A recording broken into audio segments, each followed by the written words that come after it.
wear a mask if you are fully vaccinated and the mask mandate has been removed. To mask or not to mask? With so many of us vaccinated, it's not so much a medical question, believe it or not, it's a political question. This headline in the Wall Street Journal caught my attention. Columnist Andy Kessler writes about the vast majority of shoppers at a Trader Joe's in California who remained masked up. He calls them lemmings, perpetually anxious about giving up their security blanket. The mask. That's Democrat-dominated California. Yesterday, Sunday, I went into a grocery store in New Jersey and found the same thing. The majority of shoppers wore a mask, even though the mandate has been removed. Out in the street, plenty of people, young people, anxiously masked up. That's Democrat-dominated New Jersey. Saturday, I was in a supermarket in Florida. The exact opposite. Hardly anybody wearing a mask. The vast majority unmasked, smiling, not a hint of anxiety, free. That is Republican-dominated Florida. Why is it that party affiliation makes such a difference? That's easy.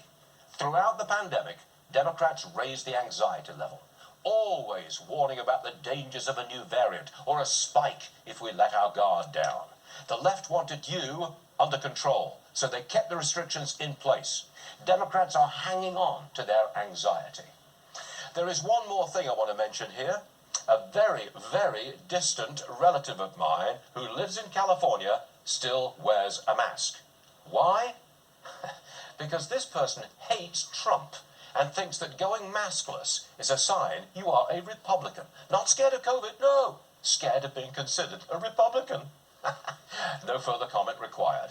Second hour of Varney Company is about to begin.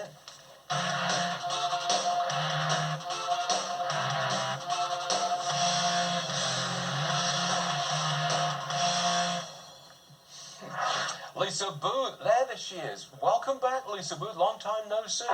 Hi, Stuart. Great to see you. Look, as you just heard, I perceive a difference, a political difference between red states, blue states, and how we're coming out of this pandemic and wearing masks. How do you explain this political difference? Look, we've even seen liberal activist David Hogg tweet that he's still going to wear a mask outside where there's never been a risk of transmission, just so people don't think that he's a conservative. Yeah. Look at what happened with even the Wuhan lab leak theory, which has always been the most plausible theory for the origins of the coronavirus. It makes sense. You have a lab literally working on bat coronaviruses at the time of the outbreak. It's always made the most sense.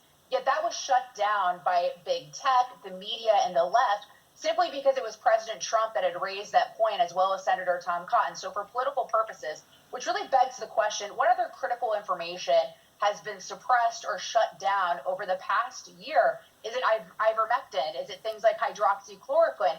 And what would the past year have looked like if we as a society had allowed for independent thinking, free speech in America, dissenting opinions in America? Because even going back to the beginning of the pandemic, we didn't really allow for voices like Dr. Ioannidis of Stanford, who was questioning lockdowns back in March of 2020. What would everything have looked like if we had allowed for free speech in America and critical thinking? They can't get over really hating President Trump. I know this is a small faction of extremists, but they dominate in many areas. I don't think they can get over just hating President Trump, and I don't think they will ever get over it, and I think they will always go back to this anxiety. Look what you did. I think that's the way it's going to go. Last word to you. Well, I do, but I think it's broader than that. I mean, even the question of masks. I mean, the University of Louisville just came out with a study not too long ago questioning if masks really reduce the spread of the coronavirus. The CDC back in, I think it was May of 2020, did a case study looking at 10 case studies over a 7-year period and found that masks didn't significantly reduce the spread of influenza. And we know that influenza spread similarly to COVID. So we've even shut down conversations surrounding things like masks. MIT brought into question social distancing. So I don't think it's just liberals. It's our society as a whole. We've engaged in groupthink. We've not allowed for dissenting opinions.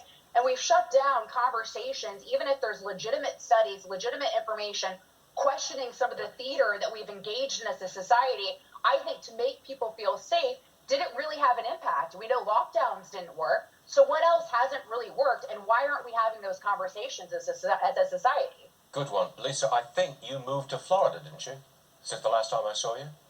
I sure did. Yes. Well I'm done. looking out at the water right now. Okay. Thanks, Stuart. Okay, we get the point. Thanks very much indeed. Take care. Lisa, you're all right. We'll see you again.